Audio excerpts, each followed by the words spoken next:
Our journey through Europe comes to a close as we make the road trip down to Spain to the only Spanish track on the iRacing service. Hello and welcome one and all to Friday Night Primetime, presented by RaceSpotTV, and to round number 4 of the Dallara Formula IR Series here at the Circuit de Barcelona, Catalunya. I'm Lorenzo. Joining me in the booth today is going to be Connery Maddock, who will also be operating the cameras for today's presentation.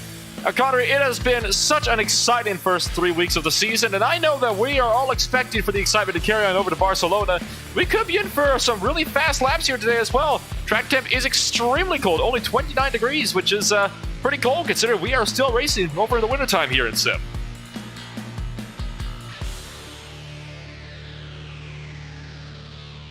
Absolutely. Well, since we're in the afternoon here, you would have thought the track temp would have picked up just a little bit more, but no, since we are in the winter time here, the track hasn't had really an opportunity to heat up any. So those tires are going to survive a little bit longer here in these sorts of conditions. Nolan, I can't wait to get the racing going. We've got the final couple of minutes of qualifying out there at the moment. Let's just hope and pray once we get to that actual race situation that we don't have the same thing happen as to what we had happened last time with a big old pile up in turn 1.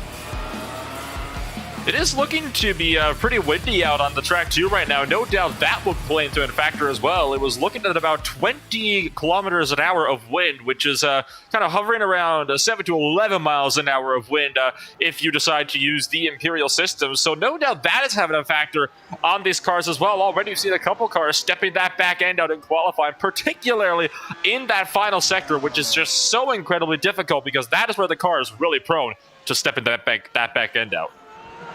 It really, really is. Let's pull up the time so far, shall we? Graziano, currently provisional pole position at the moment. A lot of drivers, again, going for a different sort of strategy here in qualifying. Dallara gets himself towards the top of the timing order. Here comes Matteo Graziano. Then he just had pole position stolen away from him, but can he gain it back? It doesn't look like he's going to be able to do so in this situation.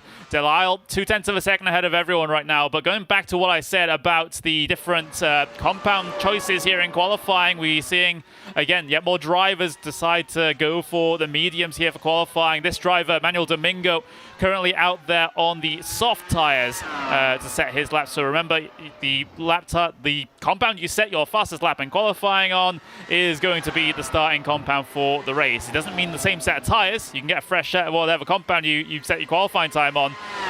But again, it seems like a lot of drivers decided to throw us a curveball. And Manuel Domingo is actually on one of his best qualifying performances that we've seen all season. This is the first time I believe he's qualified up in the top 4. Of course, his expedition at the Nürburgring did not quite go as expected because he ended up crashing out of the race before it even started with the slap into the pit wall just off of the final corner as they were coming to take the green flag. But off the final corner, Domingo is going to put in a 1:19.012. That's going to put him on road number 2 and up into the 3rd position. Yeah, fantastic lap there from Manuel Domingo. Just a 1/10 of a second behind a front row start, so not a bad performance at all. Marco Sanfilippo also still out there on the lap, it seems. Again, on those soft tires, trying to tease with the track limits just a little bit. Try and go out wide up over the curb. You mentioned that a little bit early on with sometimes how tail happy these cars can be up through the S's section, continuing to climb the hill up towards the fast right-hand kink as fast as you dare, coming through there before you get yourself set up for the braking zone into the hairpin. Down into the Lekaixa hairpin right down there at the... I believe that is actually one of the tightest turns you can get on the racetrack now through the Sabadell complex. A very long 180. Oh, ho, ho! Still struggling with the wheels, flicking the car left and right through to the final chicane, but I'm pretty sure this isn't going to be one lap botched from Marco Sanfilippo. Yeah, and he's going to dive right down on towards pit lane. So that is basically all she wrote as far as Marco Sanfilippo's qualifying session is concerned. I'm just having a look to see if there are any other drivers currently out there on laps. You've got Giuseppe Ragusa, who is currently out there coming towards the end of the final sector here. And, well, he's going to dive his way down on towards the safety of pit lane. He's not going to improve on his qualifying. We've got Daniel Freckleton here, down in P18 for the moment. He's sort of getting towards the back end of his lap right now, and he will be the final driver to come across the start-finish line before we head towards the grid. Freckleton, one of those drivers that's currently on the yellow ringed medium tires as he throws his way now through the final sector of the racetrack down into the rack chicane and then out through New Holland. We'll have to see if he can improve on that 18th place. The medium tires so far, we've seen how good they can be. And for guys like Manuel Domingo, will he be improving on his lap, though? The answer is, doesn't look like it. He's going to improve on the lap time, but not this positioning. Yeah, just still sits about 1.5 tenths of a second behind Anthony Cat. So again, a lot of runners, especially towards this sort of rear end of the field in particular, keeping with those medium tires. But that is the qualifying session over and done with. The checkered flag is out. We have our starting grid set here for round number 4 at Catalunya. Nolan, take it away. It's going to be Tim Delisle starting things off on pole position with a flying 1:18.672, almost 0.2 of a second up on Matteo Graziano. Manuel Domingo sits it in third with his best qualifying performance. Marco Sanfilippo is in fourth. Greg Olsen rounds out the top 5 with Casper Lund in 6th, Javier Soto in 7th, Danilo Sanfilippo in 8th, Matteo Calistani and Giuseppe Ragusa rounding out the top 10 here, Connery. Yeah, Omar Baha in P11 from California. Hayata Asaga, P12. Matthias Berg, P13. Jacob Swirsky in P14. Ruben Denker in P15. And Francesco Panetta in P16 here today. Then you got the back, very back part of the grid. Anthony Cat, P17. Daniel Freckleton, P18. Thomas Vick, P19. And Mark Forner in P20. And then the last row of the starting grid, Claudio Visparelli and Timothy Baumann. Timothy Baumann, one of the only drivers here to not set a lap time, so he is going to have to start all the way at the back of the grid. Not a lot of drivers have gridded up yet. We're already halfway through the gridding process or over that, and we still have got a good half the field to grid up. So I guess these drivers might be making some of those good old last-minute adjustments. Some drivers do like to do that. Switch over from queue setups into race setups, not to mention sometimes maybe you want to just tweak a couple of things. Pretty risky business to do, though, just before the green flag. Yeah, absolutely. As you see those drivers start to stack themselves up behind that Porsche 911 Cup safety car to take the start of this race. Of course, rolling start as always here in this series. It's very, very tough to get these cars started from a standstill, let me tell you that. So it's done for safety reasons. This is everyone's rookie Caesar, but you can see the front row of the starting grid, Nolan, both medium tire starters. In fact, he got medium tires all the way back to, well, check that. I thought Manuel Domingo was on the mediums. He is on the soft. So, yeah, medium front row start, which is definitely unusual. Not something we've seen all season. So, definitely some curveballs being thrown at us here for the for round number 4 of the Dallara Formula IR Series. The pace car is just leading them now through the final chicane. It's so tough to follow somebody through this section, especially, well, even if you're on a pace lap. So they're going to have to be careful that they don't bang into each other as they go through this chicane. But so far, it looks like we're going to be all safe and sound in the hands now of Tim Delisle as the pace car pulls off with Matteo Graziano right behind him. Delisle is on the throttle early in New Holland. We're off and away for round number 4 here racing in Spain. Matteo Graziano already falling back. Domingo going to go all the way to the grass on the right side of the racetrack to try to get him down to the turn number 1. Mark Domingo up to the second position. One car swings wide. Contact is made and 2 cars get pushed off the track.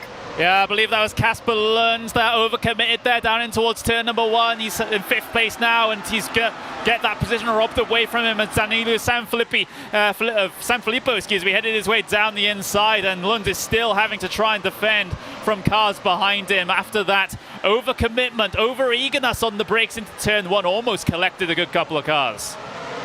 Still a much cleaner start than what we saw at the Nürburgring. Let's take a look at the replay here at that race start and the incident that happened down in turn number 1 of Elf. And this is what happens when you swing just a little bit too wide. It is so hard to follow somebody side by side. You're going to see that car is going to have to bail out, and he's going to actually have to slow way down and go around the anti-cut curves there to avoid damage of the front wing. But, oh, we just had a crash at the La Caixa hairpin. One car was just spun round.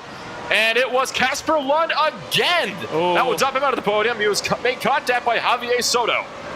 Yeah, let's go back and take another look at it as we will get ourselves Casper Lund up on screen. There's the back end of the instant coming down into what is typically a very treacherous portion of the racetrack. And again, this issue's on the brake for Casper Lund, and there was an innocent bystander behind that got collected in that as well. So Casper Lund has been dropped down from the 6th position all the way to the start of the field. More contact was just made. Javier Soto now has caught some air in turn number 1, and he's tagged the wall as well. So the troubles keep on coming for drivers under braking. He was side by side with Omar Baja in a battle for 7th and 8th. Yeah, we will get the replay lined up for you. It's a lot of replays here in the early portions of this race. Here is Soto. Then, whoa, there's a big wreck at the back coming out the final corner amongst the back markers. But let's have a look at the one with Soto here. And, well, that wasn't Soto's responsibility whatsoever. A car on the inside just came up a little bit and shoved him. And that wreck at the back wasn't even the only one, because just ahead of these guys, Francesco Panada, out of turn 4, also had a massive save, and he actually spun the car at a full 360 loop, nearly lost it in turn 4.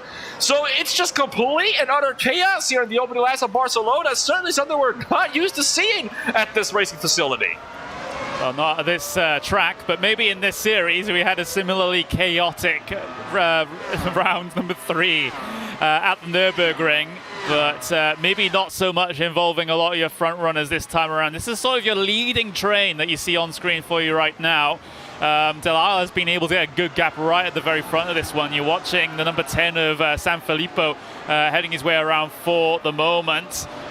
He's about 9/10 of a second behind the car ahead of him there. As you can see, Greg Olsen currently resides in P3 for the moment. So it seems like some of your front runners, with the exception of Lund, have been able to get away well, at least in these early couple of laps. It has been such an unbelievably difficult start to the race so far for a lot of these drivers. Got a battle down for 11th and 12th between Jaguar Swinderski and Omar Baja. These guys just a couple tenths apart. Now Baja is one of those drivers that is trying to work his way back up through the orders right now, kind of just sitting in the 12th position here. So it has not been an easy run for Baja, has it so far? I mean, he's been kind of just caught in the middle of a lot of different incidents. He's lost 2 spots on this lap alone after getting the bad turn 4, really showing how difficult this track can be. And Baja's got rear wing damage as well, which certainly is not helping things either. Yeah, you could just about see that right there. The blue with the black gradient at the back. Racing car, you got decent amount of damage there on that rear end, so he's going to fall even further back through the field. He's got Thomas Wick right on his rear wing now, so it's going to only be a matter of time before that Thomas Wick can make his way by at this point, because Baja is just losing way too much speed. Here's the onboard with Thomas Wick for the moment, and you can just see how much he's closing up coming into this turn number 1 braking zone. And look at this, Baja's just going to let him go, not going to bother fighting it out with Thomas Wick, so Wick gets the spot done into turn number 2. I was just about to say as well that Baja was a good 3 seconds slower than Wick on the last lap alone. Now Baja is under fire from Dylan Freckleton just behind him. We got another battle, though, further up the field. I mean, Freckleton's still side by side. Yeah, this Baja is doing damage limitation right now. He can't fight wheel to wheel with anyone because of the rear end damage that he has, so he's going to have to let all of this traffic go by. Here comes Anthony Cat down the inside, and that's not going to be an issue for him whatsoever, but we're going to be getting ourselves back up to more towards the front, not exactly at the very front, but it's top 10 nonetheless. Giuseppe Ragusa, Matteo Graziano are the ones to look at coming into this one, and well, not a great start for Matteo Graziano, shall we say, down in P8, losing all those positions right on the very race start. Still a better start, though, than what he had at the Nürburgring, where he took out not just himself, but a good portion of the top 5 with him. So I will say, I mean, the fact that he's... I will correct you, that was Matteo Calistano, not Matteo Graziano. Calistani and Graziano. I understand. Yeah, but this battle's really closing up now. Graziano is really putting in the hard yards to try and lock on to the gearbox of Giuseppe Ragusa here. Battle for P7 getting towards within half a second now. as they come towards the middle of the lap. Yet more tenths of a second being lopped off by Graziano. He seems like he has all the pace here on those medium tyres, up against the softs that Ragusa has bolted on. Graziano runs wide of the corner and sends one cone flying into the dirt. Couple cones, in fact, hard on the brakes now into the hairpin, and this is where it's going to be really difficult for him to stay close to Ragusa. This is one of the parts where dirty air could really affect these cars the most. Now, should know these cars are designed to limit the effects of dirty air as much as physically possible, so it's not going to be as severe as it would be in, say, a modern Formula 1 car, but it is still going to hinder him nonetheless as he goes through the New Holland corner to end off the lap. Yeah, absolutely. We're just riding on board with Matteo Graziano right now as he tries to hunt down the driver in front of him. There's a car coming off the pit lane, which will be out of the way by the time they head their way down in towards turn 1. But that could have been a particularly big danger to these cars trying to fight. But it's, in the end, not too big of an issue. Graziano dropped back a little bit over the back end of the last lap. It seems like Sector 1 is where he's strongest. And, well, he's really trying to charge down Ragusa. But then again, you did mention that the dirty air in these cars is a reduced factor compared to other open wheel machines, but it is still there. It's something that you can still feel and does still affect the car. So once you get to within those couple of tenths of a second, you're really starting to feel it at that point, and your life just becomes that little bit harder. Ooh. Oh, and that's going to hurt him as well as Graziano runs really wide off the exit of the corner, so that's going to lose him at least half the second there up to Giuseppe Ragusa. Not at all what Graziano needed to have happen, so all of a sudden that fight becomes that much harder for him. And all of a sudden, now Giuseppe Ragusa can try to focus on maybe running down Matteo Calistani just to throw to the 6th position. Yeah, maybe, just maybe. There's this one brewing as well between Greg Olsen in P3 and Marco Sanfilippo in P4. You might be wondering if that's a glitch on the left-hand side of the screen with the two Sanfilippos. No, it's that they're both different people. Marco Sanfilippo P4, Danilo Sanfilippo in P5. Not entirely sure what the family relation is there, but I suppose it's good to see that. So what can Marco Sanfilippo do as he tries to reel in Greg Olsen for the final podium position? This is going to be a bit of an interesting fight, isn't it, if he can get to him, because I'm pretty sure that Olsen is not going to be willing to give up that final podium position without a very fierce fight. Memo Domingo is actually having a really good run at things as well. He's still clinging on to the back end of Tim DeLisle just a little bit. This is the best performance we've seen from him all season. He hasn't been doing a whole lot in the first 3 rounds. In fact, he's usually been more in the bottom half of the grid, or at least towards the back of the top 10. This is the first time we've seen him running this far up in the order without a pit stop being involved. So no doubt this is exactly where he's wanted to be right about now. Yeah, absolutely. So, but thing is, there could be an element of this being that Delisle's on the medium tires and Domingo's on the soft tires, so maybe that equals things out somewhat, as Delisle not able to get away as much as he would have hoped at this stage, but he knows that later on in the stint is when he'll start to feel a little bit better behind the wheel of that car as Manuel Domingo's tires start to drop off. And it is the crucial thing to note, isn't it, is that those medium tires can go for a significantly longer time than the softs before they really start to feel their tire wear kicking in. We have seen throughout the course of the season so far, the strategy seems to have been soft onto soft. Rarely have we seen mediums onto softs or softs onto mediums, or vice versa with the hard tires. Take a look back at this battle for 10th position right now. I believe these are two of the drivers that are right now running that softer compound. And I mean, one of them is Mark Martinez-Forner, who's up 10 positions from where he started earlier today. Yeah, absolutely brilliant stuff from Forner. Well, he's mainly just picked his way through a couple of the wrecks that we had very early on in the race. I'm not sure whether that is entirely dependent on overtakes that he's been able to construct for himself, since we did have a lot of incidents earlier on. But that's part of racing. You gotta keep your nose clean, and the cleaner you can keep it, the more positions they can end up gaining by people finding the wall. I mean, hey, in order to finish high in a race, you still have to keep your nose clean. You're not going to finish high if you have a bent up front wing. So Any position gained is still a position gained, I'm sure, in Forner's eyes. So he's right now just seeing if he can cling on to the final spot inside the top 10. Jacob Swiderski is trying to reel in the gap, just kind of sitting at about 7 to 8 tenths of a second back, and it is just so hard for Swiderski to try to close up to him. I mean, this is one of those tracks where it is just so incredibly difficult to pass here. There isn't a lot of, really terrific passing zones unless you're running directly nose to tail with them. I mean, the biggest draft zone you got is down that front straightaway, but it immediately goes into a very fast sweeping complex where dirty air can play a massive factor into things.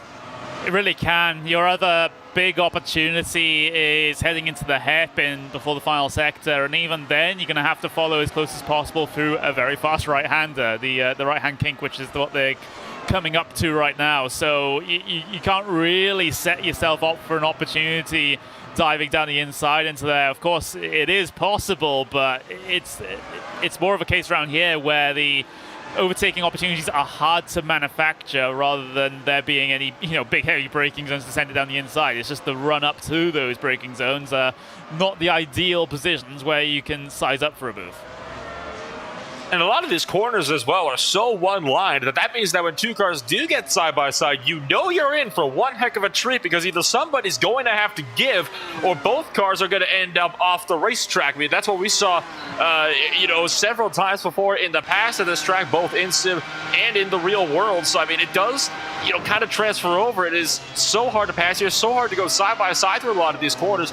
A lot of these drivers, they do have to make a judgment call if they're side by side with somebody of, do they want to force the issue, or do they want to just maybe see if they can back off and see if they can go at them a few corners down the line.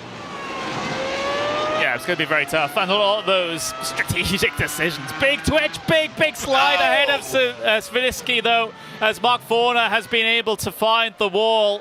And is that a horribly damaged car? We're just going to have to wind things back to see how bad the contact was, or if there was any contact at all. Let's have a look. Taking a look back at the replay, this was down into turn number 5 this is going to take place, and was it just too much power in the exit? Ooh. Got a bit onto the grass actually on the exit, did hit the wall. Not very major though. I'm not seeing really a whole lot of damage on the front wing, so unless he's got some suspension damage, he should manage to maybe be all right from this. Maybe, just maybe, it knocked the wheel alignment out on the front right. We'll see as he rejoins the track here to see if he's having to hold the steering wheel at a weird angle to be able to keep straight, but doesn't look like he might have been able to get away with one there. Front wing looks okay, at least from what I can see as well. Maybe a little bit bent on that front right, but that could have been so much worse.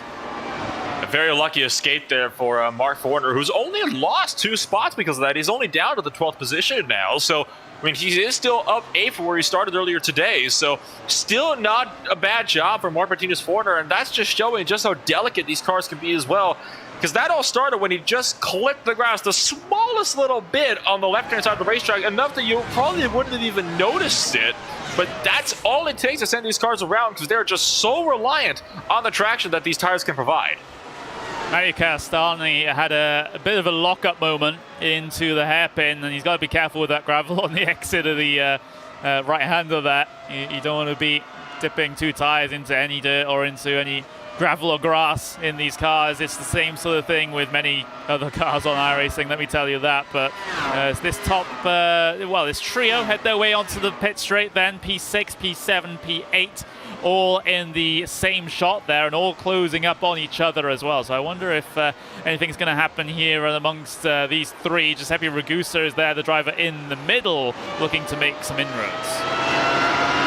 Matteo Calistandi is running the medium compound right now. Giuseppe Ragusa is one of the drivers on the softs, and behind him, Matteo Graziano is also on the medium. So it's at this point in time, Ragusa is really kind of in a medium tire sandwich right now, and he's got to try to find a way to really close in, because it is not going to be long, if it isn't happening already, before the tire wear starts to kick in and really start affecting Giuseppe Ragusa. I mean, there's a reason why we see a lot of the soft tire compounds start to come on down a little bit at or just past the halfway point, and it's because it just isn't worth it trying to stay out there until you get like 15 laps to go on tires that just aren't working for you.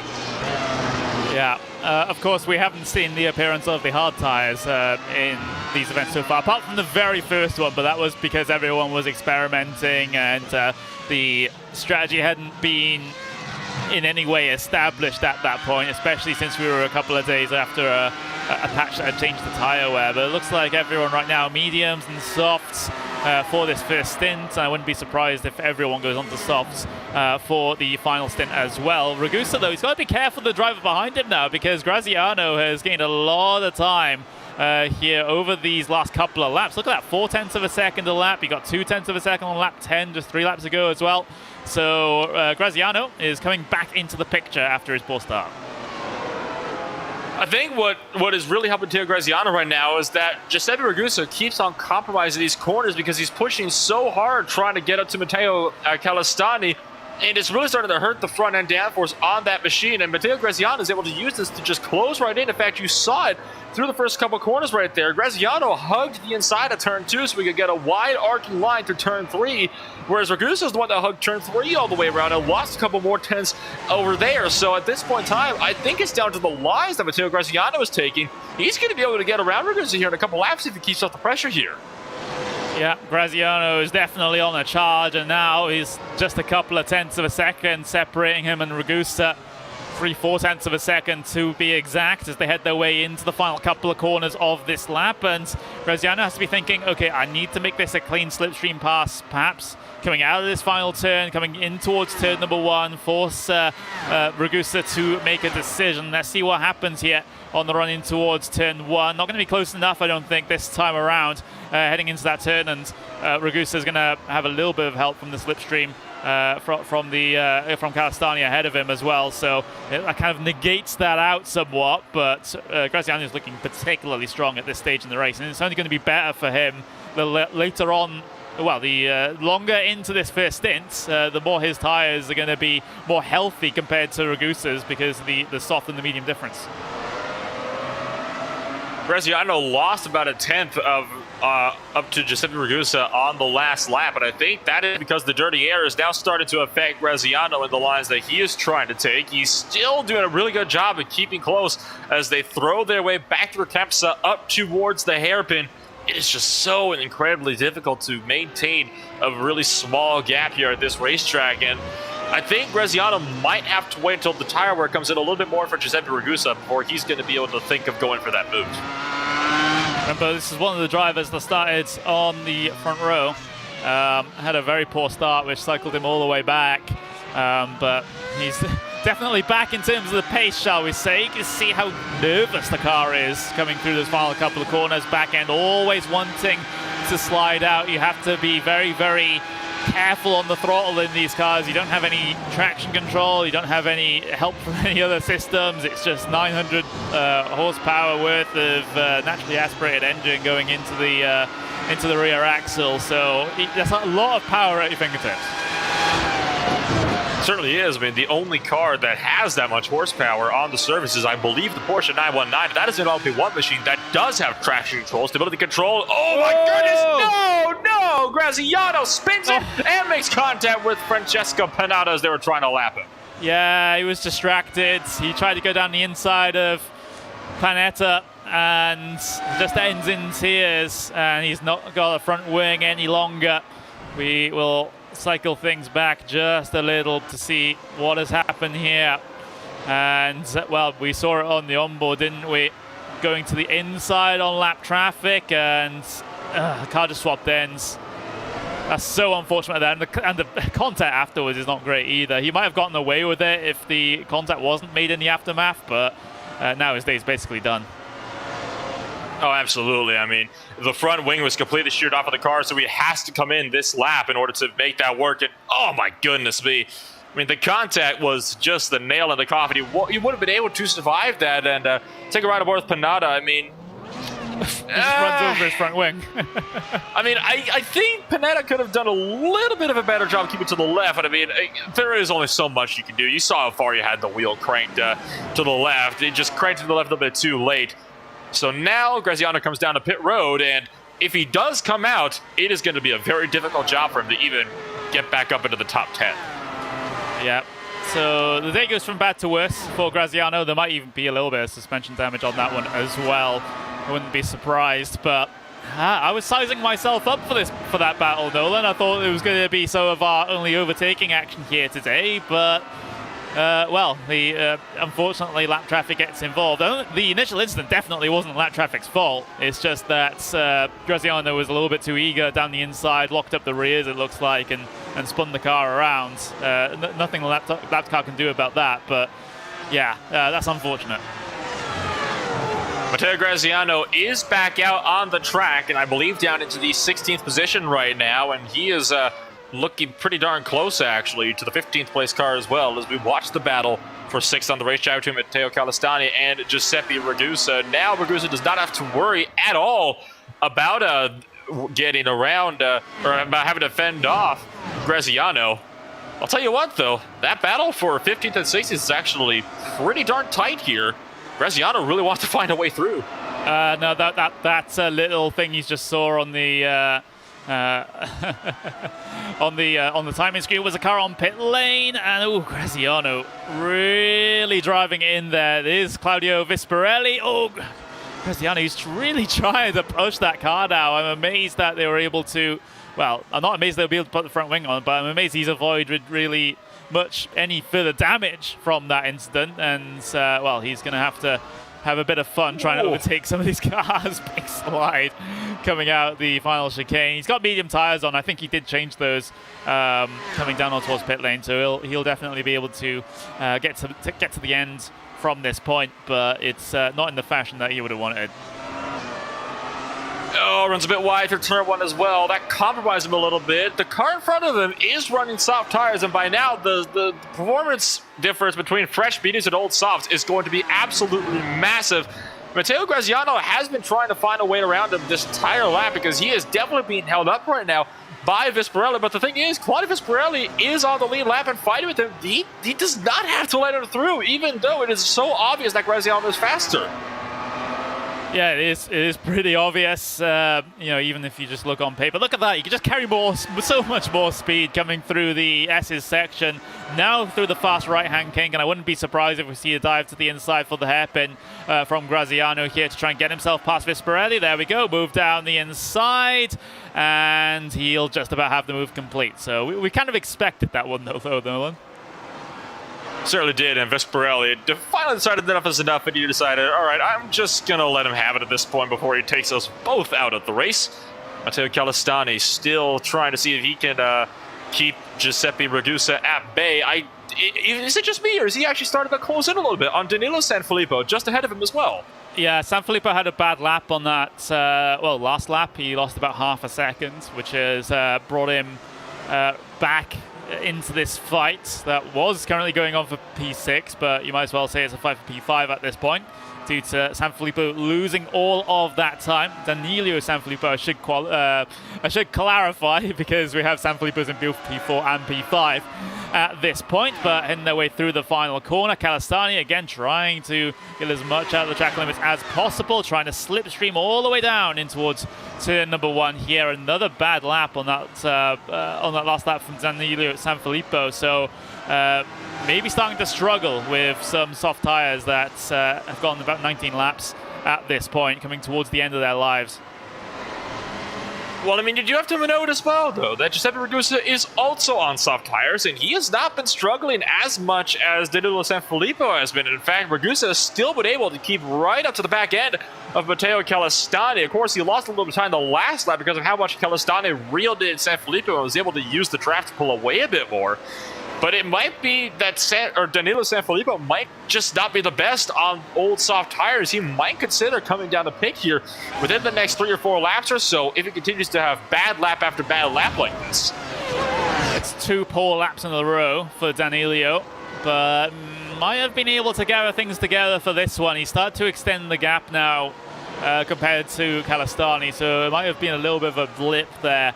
But, I mean, it would still be pretty early for soft tire runners to come down in. Usually you want to be getting yourself over the halfway mark, and we're still a couple of laps from doing so at the moment. So it's not going to be a visit on towards pit lane this time around for Danilo.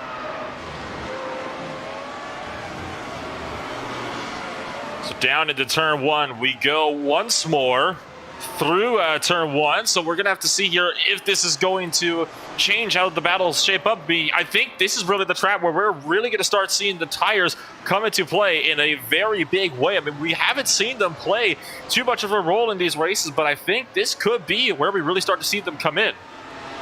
I mean, it's a high tire degradation track, typically, just like Suzuka was, but again, iRacing seemingly... well, I was going to say that they're trying to test things out with the tires. What's the best sort of combination? What's the best situation to have these tires give the best racing in terms of strategy possible? There's a bit of a mistake there from Danilo Sanfilippo coming up towards the kink, and now he's under heavy pressure from Michael Calistani, excuse me. So again, another little error from Sanfilippo has put him under pressure, and here comes Calistani now taking the position with force. I don't think Sanfilippo had anything to fight that with. Now Giuseppe Ragusa is going to see if he can try to go for it as well. Sanfilippo comes down a pit road, almost losing the back end of the process, but he has managed to make that car in safely. So I guess finally Danilo Sanfilippo decides now is the time to come on in for some fresh rubber. Yeah, absolutely. We will just have another little look at how that move happened. I actually want to cycle it back a little further than this one, because you can see them heading their way through the final sector. There we go. It's just Sanfilippo. The car just didn't want to turn in there for the last part of that big sweeping right-hander, and the Calistani was able to just stick a nose in there and get the drive off the corner. And I think at this point, Sanfilippo is thinking, I'm just going to lose so much time and lose so many positions by staying out here. I'm going to come into pit as your first soft runner to do so in this race. And should note that when he came out, he was on the medium compound, and I think that's because we were not quite at the halfway point. So I think that's the first time we've seen somebody go from soft tires to a medium tire compound when we're so close to the halfway point. So Danilo Sanfilippo continuing to throw curveballs at us.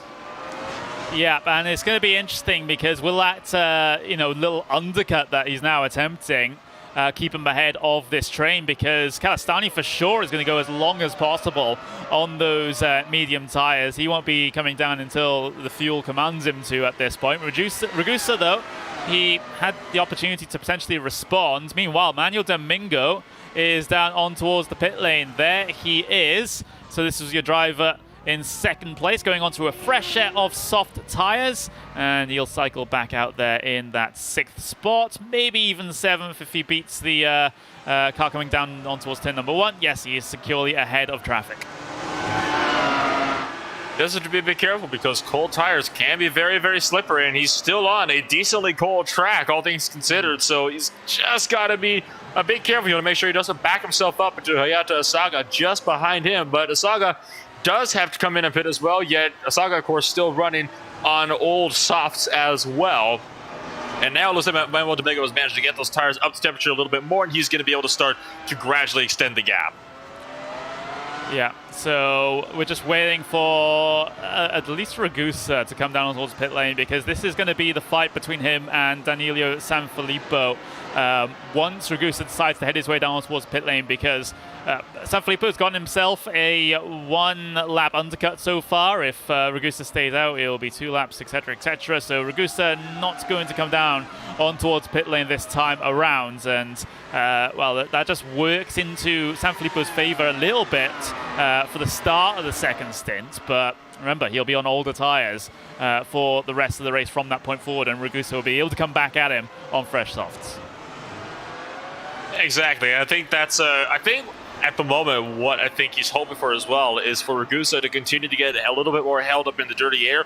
Maybe he wanted to get himself out of the dirty air, get himself into some more cleaner air where he can kind of turn the car in better, get some faster laps in, so that way he can try to do the best he can on the fresh softs while he has that performance advantage. So that way, by the time Giuseppe Ragusa comes down to pit, he will have already dropped all the way back down the order. 2 cars leaving pit road at the same time, one of them being a Jakus Swiderski just now leaving the pit road. So it looks like we're going to be seeing all the cars now coming down within the next few laps or so. Yeah, so another little group is coming down towards pit lane. In fact, Asaga and Swiderski were We're very, very close there coming off of pit lane, but the battle just stretches out a little bit by the time they head their way through the first couple of sectors. First couple of corners, excuse me. Here comes your race leader down on towards pit lane as Tim Dallara brings that car for its one and only pit stop service. He's got his teammate in the background of Greg Olsen also on the pit lane as well. So Tim Dallara going to go up and down on those jacks in just a couple of moments. Put on a fresh set of medium tires. So medium for your race leader. Interesting call then for the overall race leader. And one more comes down to pit road. I believe that's one of the, that's one of the Matteos, and that is Matteo Calistani that's now down into pit roads. That means that Giuseppe Ragusa is now in some cleaner air. Yeah, and I'm just having a look to see exactly where Danilo Sanfilippo is. Whoa, Calistani! Calistani's just flipped it over the pit wall. Not the pit wall, but the concrete wall there, the retaining wall on the outside of the pit exit. What has happened? I've never seen anything like that. How do you manage to do that? How do you manage to flip a car going that slowly? I'm speechless. Let's take a look. I don't know how someone does this. We did see at Silverstone somebody... Oh, wheel spin. Yeah. Wheel spin. That'll do it. Oh, dear.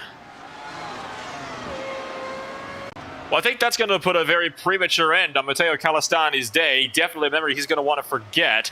That kind of reminds me of Silverstone. We had somebody spin out of pit road at Silverstone as well, Connery, if you remember way back when, a couple weeks ago, when that went down. So that is just... This is a much more severe incident than the little spin we saw at Silverstone, admittedly.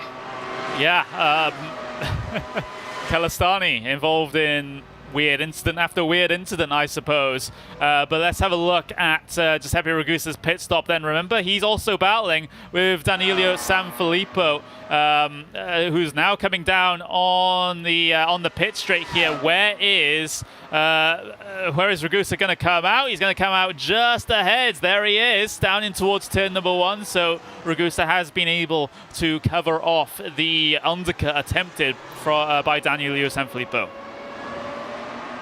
Sanfilippo on the mediums as well. Giuseppe Ragusa is on the soft, so Ragusa might even be able to extend the gap here by quite some margin as well. With the pit window just about cycled through, Tim Dallara has retaken the race lead. Manuel Domingo has held on to second. Greg Olsen is still in third as well. So it seems like positions have more or less remained as they were prior to the pit stops.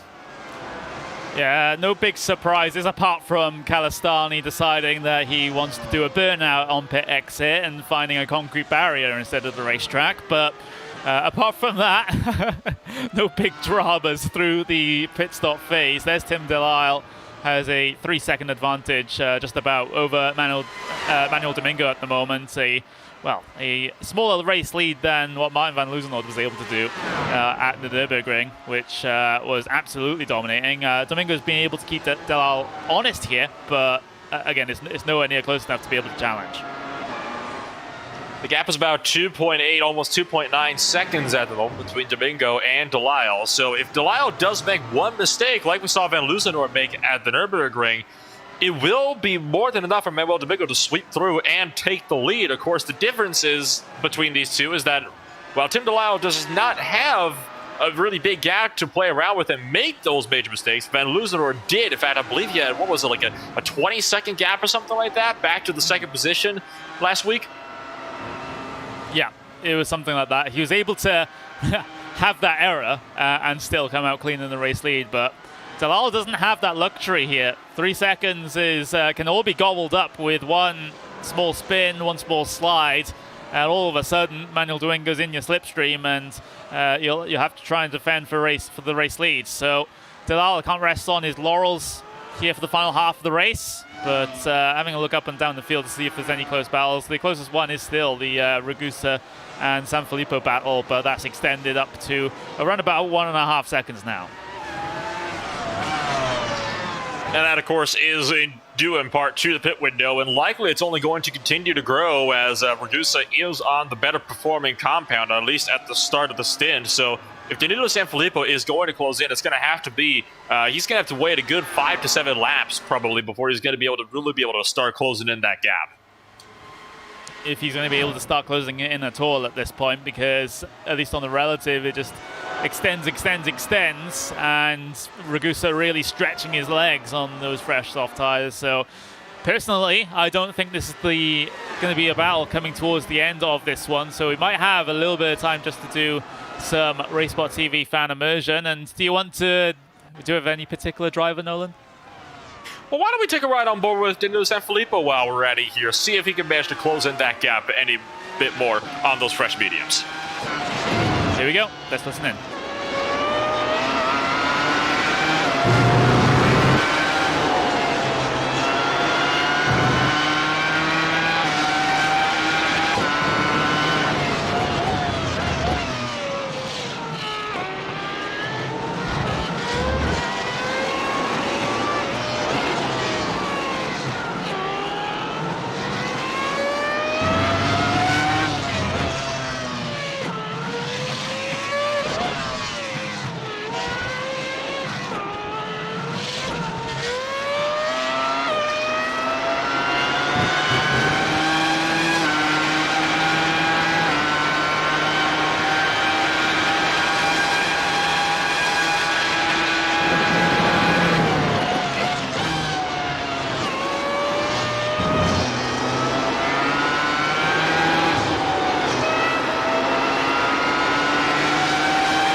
Laps remaining here at the Circuit de Barcelona, Catalunya for round number 4 of the Dallara Formula IR Series. You just took a RaceSpotTV fan immersion along with Danilo Sanfilippo. We were trying to see if maybe he would close up to Giuseppe Ragusa at all in their little battle, but as you can see, Giuseppe has absolutely left Sanfilippo in the dust, such as the way of the those fresh, softer tires just completely outperforming the softer mediums in every way, shape, and form at the moment. In fact, look at the gas. He's lost about a second a lap so far on the past 3 laps alone.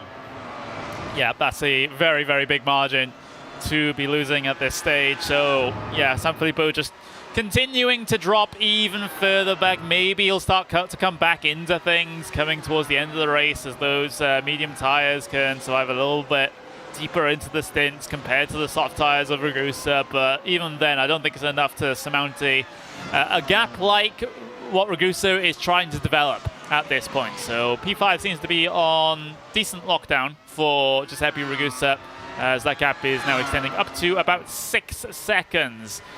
So continuing to put in the hard yards. The closest battle, well, I say battle, it's not really a battle, but the closest gap between cars that you have out on circuit right now is between P2, P3. Manuel Domingo and Greg Olsen, 2.3 seconds separate those two cars for the moment. And you can see on the lap gaps, they've just been trading lap times, so that's not getting any bigger or smaller. It's not just the way of Barcelona. I mean, sometimes you're going to be faster than the guy ahead of you, and then the next lap you're going to lose the exact same amount of time. And it is so hard to maintain very consistent lap times, at least when it comes to trying to battle with drivers in front of you. Greg Olsen can just barely see Manuel Domingo as he blasts down the straight towards that hairpin, but it's going to be a challenge for Olsen indeed to try to close on up. He is going to have to try to maybe pull out some really banger laps here if he can close up on Domingo before this day ends. Yeah, maybe we'll get a little bit of action going in towards these final 10 laps at this point, but it seems like the gaps are starting to, or continuing rather, to stretch out a little bit. Even one of the drivers that had issues early on trying to work their way through the field, Graziano, is in a little bit of no man's land at the moment, because you might think, oh, there's a car ahead of him. Nope, that's a bit of lap traffic. The next car further down the road is about 14 seconds. You can see he's steadily gaining time over that car ahead, but not anywhere near enough to be able to challenge Swiderski by the end of this race, unfortunately. So I think Graziano's result won't be any higher than P9 unless anyone ahead of him decides to find a barrier or a gravel trap or anything like that. So yeah, it's going to be a pretty calm end to this one. Yeah, that's kind of what we're expecting. I mean, that is how races at Barcelona usually do tend to go out. It's a very thrilling start, and then the end, it kind of tapers off towards the middle portion of the race. Now, we have seen that's been the theme for a lot of incidents in this race, but then it all tends to kick off with about 5 laps to go. So we'll have to see if any of these battles suddenly magically swoosh together within the last few laps. We're coming up to 11 laps to go as of right now. So there is still time for some of these battles to get a little bit closer together.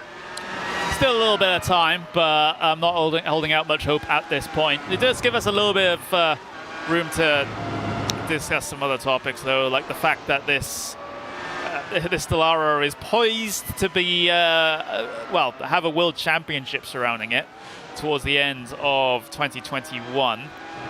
So I'm very interested to see how that will turn out. I think personally it needs a little bit more tweaking before we get it up to a world championship standard. But I think the open wheel guys on the service are going to love it regardless, because a lot of people have been asking for an open wheel world championship, be it the return of the McLarens or IndyCar or anything like that. They just want something open wheel to have a world championship, and it looks like iRacing is going to go with this car for that. But we'll have to wait and see what it's actually like once the end of the year rolls around and we actually get to see them in action, potentially. But nothing's confirmed at the moment. Of course, the last time we saw an open wheel world championship was for the iRacing World Championship Grand Prix Series, which ran originally the Williams FW31 and then the McLaren MP430. I believe their last season was in 2018. Correct me if I'm wrong on that one, Connery. But that series was just so excited. And if they do bring back a world championship, I would absolutely love to see with these cars. 'Cause I'm pretty sure these cars have been tried and tested now, and these are definitely cars you could have a really good world championship series with. In the right hands, I will say, because yes. It seems like, at least for a lot of drivers, especially towards the bottom half of the grid here today, are still really, really struggling with the car, struggling with the brakes. Is the main thing that I've seen so far, struggling with a little bit of twitchiness coming off the corners as well as you try to put the power down. This is not an easy car to drive. Easy to set up, perhaps, but not an easy car to drive. And I think that is going towards the goal, that's towards the philosophy that they actually wanted to have with this car. They wanted to have a challenging car. They wanted to have a car that isn't just turn up and drive with lots of traction control and ABS and everything, and it's safe and it won't try to kill you. It's a car that really does challenge you, but I think sometimes you can go a little bit too much that way. I'm not sure whether it's at that point at the moment, but that's what many people feel. But for me, I think a car of this level should be challenging to drive. Well, absolutely. I mean, excuse me, it should be very challenging to drive. I mean, if you want a fast car that's very easy to control, there are other options for you. I mean, you have any one of the Indy cars, really. Those are all pretty easy cars to drive, all things considered. I mean, in comparison... Well, easier to this. Yeah, well, easier in comparison to, the difficulty that this car provides. I still have yet to make a clean lap around any circuit in this car. I think, for me, this car is going to be a lot like the wingless sprint cars. It's going to be it's going to be nightmarish to try to learn, but it's going to be so incredibly satisfying when I do finally manage to get the feel of it. Yeah, I did try it a lot at the very start of the season. It does require a lot of practice to get around cleanly, especially in that week 1 race at Suzuka, where you don't have a lot of room for error regardless. I'm having a look at this gap for P2, though, because it's starting to come down a little bit. I know there's been a little bit of lap traffic start to affect these guys, but Manuel Domingo hasn't really been dealing with it at all well, and Greg Olsen continuing to lop off a lot of time. 0.6 of a second on that last lap alone, gap down to almost 1.5 seconds now. So we might see a little bit of action before this is done. You want to know what the difference is there, Connery? Manuel Domingo's on the soft tires, which are now pretty worn in at this point. He's going to have 14 laps into this time by. Greg Olsen, he is on 3-lap pressure medium tires. So that is once again the tire wear starting to kick in for Manuel Domingo, and he is starting to lose that time to Greg Olsen, no longer getting that performance advantage from the red ring tire. So he could be under threat here for that second position before this race is over. He's now approaching lap traffic of Thomas Wick. Wick is going to do the courtesy thing of moving aside to let him through. And now, where does Greg Olsen fit into this one? He needs to get by on that traffic as quick as Manuel Domingo is able to get by. And it looks like he'll be able to get it done on a run out of 3 into 4 here. He'll gesture towards the inside. He'll dive towards the inside. Oh, there's a little bit of contact between the two of them. The lap traffic needs to, cut his nose off there coming through the middle of the corner. It was obvious Olsen was going to go down towards the inside. Yeah, that was a little bit silly there, I think, from Thomas Wick. I mean, it was pretty obvious he was going to go down the inside. Surely the blue flags would have been flying at that point. So with all of that combined, I don't think there was any reason for Wick to really go down to the inside as far as he did. Let's take a look at the replay. Watch this from the air. As also tries to go to the inside, and Wick just turns in on him.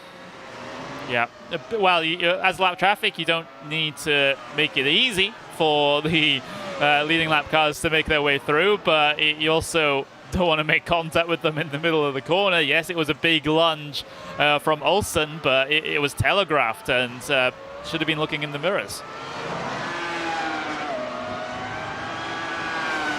Good news is it doesn't look like there is much damage, if any, on Greg Olsen's car. He has lost a significant amount of time.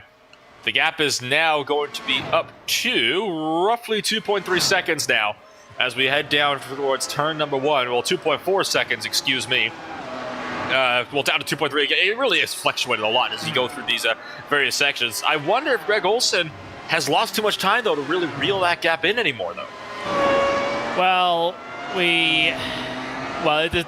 it depends how quickly he can get back up to speed and how the medium tires are doing at this point in the race and how much the soft tires have fallen off coming towards these last couple of laps here.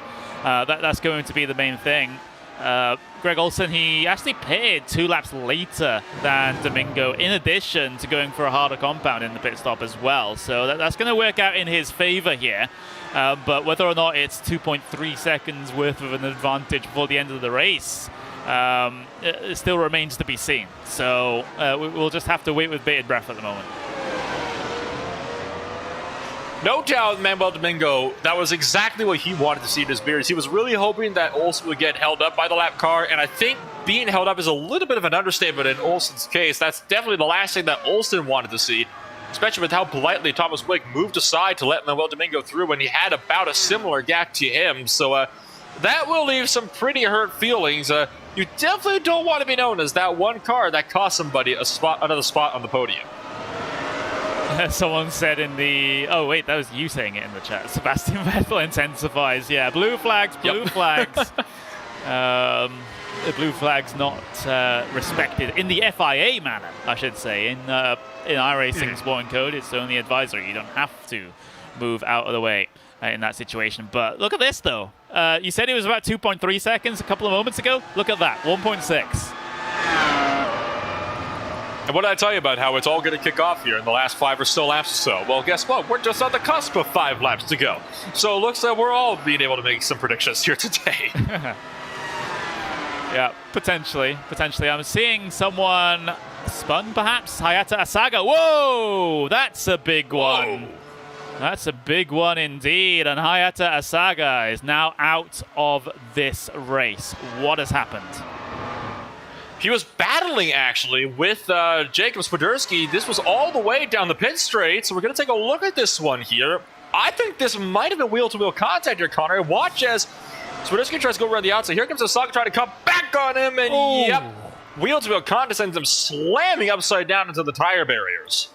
That's a heavy, heavy impact, and yeah, no recovering it from that position for Hayata Asaga. Takes the tow back to the safety of pit lane. But with that, though, this battle for the final podium position, the second place, excuse me, second place on the podium is really, really starting to heat up now. Greg Olsen is now within a second, and those soft tires that Manu Domingo has got on right now are struggling towards the end of this race. The medium tires lasting a little bit longer for the second stint and allowing Olsen to really go on a hard charge. Now, whatever the case, if Manuel Domingo finishes in second or third, he still will have advanced significantly greater from where he is used to finishing in this series. The gap is just about 8 to 9 tenths of a second right now, and good grief, Olsen is really on a charge here. He really is. Let's have an on board with him coming through the final sector. He's got a couple of laps in hand to be able to make this one work now. But remember what you said earlier on in the broadcast, Nolan. It is so tough to get those passes done at this racetrack. You see how nervous the car is coming through the final turn as he puts the power down and sits in the slipstream coming across those grid spots and down the hill in towards turn number 1 they come. So 40 on lap number 40 right now of 43. And Olsen, well, you're going to have to make an overtake, mate, to be able to get himself higher on the podium and make it a 1-2 with his teammate. There is a very, very common phrase when it comes to the racing world. Catching somebody is one thing, passing them is another. No place is that any truer than here at the Circuit de Barcelona Catalunya in an open wheel car. So Olsen has his work cut out for him. He still has 3.5 laps or so to play with here. But that might not be as much time as he thinks, because that is just underneath 5 minutes he's got to really make this pass work. Yeah, lapping around about 120, 121s here. So, yeah, not a lot of time to go, but a handful of laps that Greg Olsen can really use at this point. Olsen, of course, from the Positive Sim Racing team, same as your race leader at the moment of Dallara. There he is, coming through the final couple of corners here and continuing to log those laps and extend the gap back to this battle. And, well, Domingo's going to have a big task to try and hold on here. They're catching more lap traffic in the form of one Mark Martinez Forner. That is the 10th place car, so it's not over yet. Well, Domingo can still get held up by lap traffic. So can Greg Olsen, unless, of course, Forner lets them both through at the same time. Which at this point, it looks like that might be what Forner would have to do if this battle is to continue all the way through to the checker flag of the race. The gap now is just at about half a second. The back end steps out again for Greg Olsen in the run down into this corner here. But oh my goodness, he runs just a little bit wide. It costs himself more time. It does, and they're feeling the dirty air of the lap traffic now. So let's see how this disrupts things somewhat as you know, they'll have to get by at some point. They can't afford to get held up, especially Domingo. But the lap traffic pulls to the inside, lets both of them go down into the hairpin. Doesn't want to disrupt this battle whatsoever. Olsen closing up on the brakes into the heavy braking zone of the hairpin. Now through the sweeping right-hander with 0.4 of a second between them, with just a handful of laps to go at this point. It's all going to come to a head between these two. Final corner coming up. There's penultimate corner. Here comes the final corner. And, well, here we go. It's going to be the slipstream for Olsen into turn 1. Will Manuel Domingo try to defend? The answer is yes, he will, all the way to the right side of the racetrack. Here it comes. Olsen trying to go around the outside through turn number 1. It will not work out for him. Domingo holds on to the second position. We're now with just 2 laps left to go, and Domingo is certainly at the fight of his life right now to try to finish as high as he possibly can. It would be a new personal best for him here in the Dallara Formula IR Series. It would be a big challenge fended off by Manuel Domingo, but Olsen, he has a couple of other opportunities now to try and get by. Domingo, he's trying to nurse those soft tires to the end of this event. Do they have anything else to give him in these last couple of laps? Olsen, he needs to capitalize on any opportunities from this point forwards as well. He won't have a dive into the hairpin this time around, but he might have another chance into one. Lost quite a bit of time for Capsule last time by, so the dirty air certainly played into a massive factor as we take the white flag. The race leader just coming through the final chicane now to start the last lap of the race. Still one more lap to go and about a minute and a half left for Greg Olsen to make this pass work. Yeah. Not a lot of time at all. Start of the final lap. Olsen, he's not as close as he was last time coming in towards turn number 1. This is going to be a worse chance for him into the first turn and the first sector, and he's not going to go for a dive. He's not going to go for the move just yet, and now his opportunities start to dwindle somewhat as they head their way through the last part of the first sector. Maybe a dive to the inside for turn 4 here. No, he had a little luck but decided not to go for it. So little time remaining for Greg Olsen to try to find his way past. At this point in time, the only spot where he can realistically make this pass work is down into the hairpin. So he's got to try to find a way to keep as close as he possibly can to get the most amount of slipstream through Kamsa and all the way down the straightaway through this fast right-hand kink they go in the run-up towards the final hairpin of the track. Meanwhile, Tim Delisle is starting to go through the final sector of the racetrack. Domingo manages to continue to stick ahead of Greg Olsen as we continue to throw away around for the final time today. Tim Delisle into the final chicane, meanwhile, and he is going to come out through New Holland for the last time today. Tim Delisle wins it here at Circuit de Barcelona, Catalunya, and Manuel Domingo through the final chicane now. He is also going to hold on to hang on to the second position. Nothing Greg Olsen can do about it. It is redemption for Domingo, who did not even start the race at the Nürburgring after crashing up before the start-finish line. He's on the second step of the podium today in Spain. Great defense there from Manuel Domingo on tires that were starting to give up the ghost. Able to keep Greg Olsen behind him, who was charging through the final portion of that race, but wasn't able to get it done at the very last moment. Fantastic event, though, for Tim Delisle. Run a very comfortable race at the very front of the field. He wasn't really challenged at all. Even in that first in those first couple of laps, he wins here today at Catalunya. Having a look at the final runners heading their way across the line now. Anthony Katz with a decent run in P9. That's a decent gain for him based on where he started as well. He'll finish not too far away behind Matteo Graziano as they head their way out of the final corner to complete their race and greet the checkered flag. So there we go, Nolan. We did end up having a bit of an exciting final couple of laps or so. An exciting end to the race indeed, and with everybody across the start-finish line, let's go ahead and go through the finishing results for today's race. Tim Delisle takes a very commanding victory, 8.5 seconds over Manuel Domingo in his best finish ever in the series thus far, and certainly redemption after a horrendous race at the Nürburgring just last week. Greg Olsen rounds out the podium with Marcus Sanfilippo and Giuseppe Ragusa sitting in 4th and 5th. Danilo Sanfilippo is in the 6th position. Jacob Swiderski in 7th. Matteo Graziano in 8th. Anthony Cat, the last of the drivers on the lead lap, finishes 9th, with Mark Martinez Forner rounded out the top 10. Thomas Vick in P11, Claudio Visparelli P12, Panetta P13, Freckleton 14th, Asaga with that big wreck that we saw towards the end in 15th place, Casper Lund with a horrible event in P16. Matteo Calistani, we saw exactly what happened to him. Spun the wheels up coming off of pit lane and found himself flipping over a barrier. Omar Baha in P18, Javier Soto P19, and Matthias Berg in P20. Ruben Denker and Timothy Baumann will bring things down to 22 cars classified. What an absolutely fantastic race that we saw here today at the Circuit de Barcelona in Catalunya. Certainly nothing better could we expect from the track over in the Spanish countryside, and the excitement is going to continue as we make a massive leap from our trips in Europe all the way back over to the Pacific, to Australia for Phillip Island next week on January the 15th. Now, Phillip Island is going to be a very interesting race. I think the track that it's most famous for right now, or the series is certainly for the V8 supercars. Well, we're going to see what these big open wheel machines can do when they take to the Australian circuit.